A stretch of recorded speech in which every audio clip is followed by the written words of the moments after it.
I am Adrienne Grafton, an adjunct professor at YSU in the art department. My love of creating began with metalsmithing, jewelry, and enameling, and now my most recent work is sculptural. I use wood, plaster, metal, and fabric to convey a personal narrative about my grief since my mother's death. I recreate recognizable objects to tell my story. The pieces are about connecting with the past, hidden emotions, and moments that seem trivial at the time until now, when they are no longer. Ladders, in particular those with broken rungs, have been a repeated object in my work through the years. For me, the broken rung suggests a moment that is gone and now out of reach.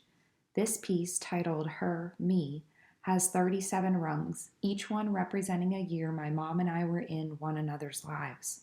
The final rung is broken, signifying the end of our time together. Her, Me is also a necklace. When worn, I feel the weight of the piece and view it as a timeline of our years. It is fabricated from wood, steel, sterling silver, and has a rubbed shoe polish finish. Year after year after year has 69 balloons on a board intended to represent a funeral wreath. A dart made of sterling silver and brass sits apart from the wreath, waiting to be picked up and thrown at the balloons. My mom lived to be 69 years old. Although she had been sick, she had no intention of dying.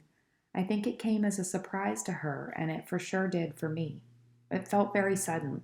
We had time, and then suddenly we didn't. Year after year after year represents how quickly time seems to pass for me. These porcelain slip-cast hand sanitizers were part of my 2019 exhibition titled Transplant. This piece is called Sanitize. When my mom was undergoing 2 separate stem cell transplants to keep her multiple myeloma at bay, she was sequestered to a small wing of the hospital, and her immune system was very weak. I was constantly aware of germs.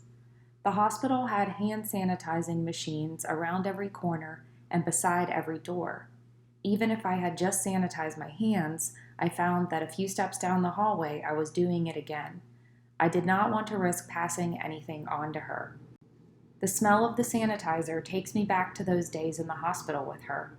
I was scared and she was sick, but I can't help but feel I'd still like to be in that moment. Creating these pieces was a very repetitive process. Pour the slip, set the timer, wait, dump the slip, set the timer, wait, open the mold, clean up the casting, let the mold dry, and start again. I find this process therapeutic. The stem cell transplants were planned hospital visits. There was a date set to arrive and a date set to leave. There had never been an unplanned hospital visit until she died. After her death, I spent hours scrolling through my phone reading our texts. I had 9 months of back and forths. I then decided to write all the text out in my sketchbook. Those back and forths seemed like nothing at the time, just banter about daily life, those moments in between life's big events. This piece, titled The Inbetween, displays some of those texts hand-stitched on a black hospital curtain. Some of them say, "Did you bring a hairdryer? No, I was hoping you did."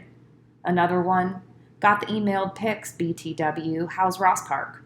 Aren't they cute? Leaving now, flash returns, going home." Our texts are now a journal for me, a reminder of what we were doing during our last 9 months together. Long after my mother's passing, my grief continued. Being around others was very difficult because of all the emotions that came along with my grief. I felt very exposed, as though everyone knew how sad I was, and this was embarrassing.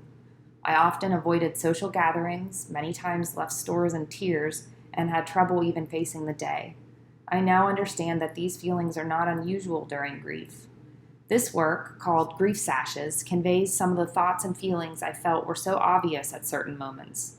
This one says vulnerable, and there are others that say lonely, sad, no self-esteem, and another that says I can't stop grieving. They are made of steel, brass, and cotton thread. After her death, I spent time going through her closet and vanity. She had a large amount of beauty products. I found a connection to her when I would open a used jar of moisturizer, take in its scent, and touch where she had touched. This piece is titled Residue. It is a collection of these used products encased in plaster. The fragile shell traps her scent and her imprints in the products that were so important to her daily routine.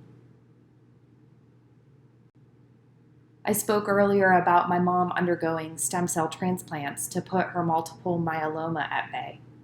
There is a preservative used for the cells during the transplant that gives off an odor that smells like cream corn. I was very shocked by this particular stench mixed with the smell of the hand sanitizer. Creamed corn was part of my 2019 exhibition called Transplant as well. It is my version of her hospital room. The hospital bed is surrounded by cans of creamed corn, making it physically difficult to approach. Once you do arrive to the bed, I've stitched on the bedspread. She was undergoing a stem cell transplant to help her live, and all I could think about was the smell. I feel very guilty that this smell repulsed me when my mom was going through so very much in order to live. Creating work about memories helps me to stay connected to the past and remember a time that no longer exists. Although sad, I do find a sense of happiness reliving these moments in my head.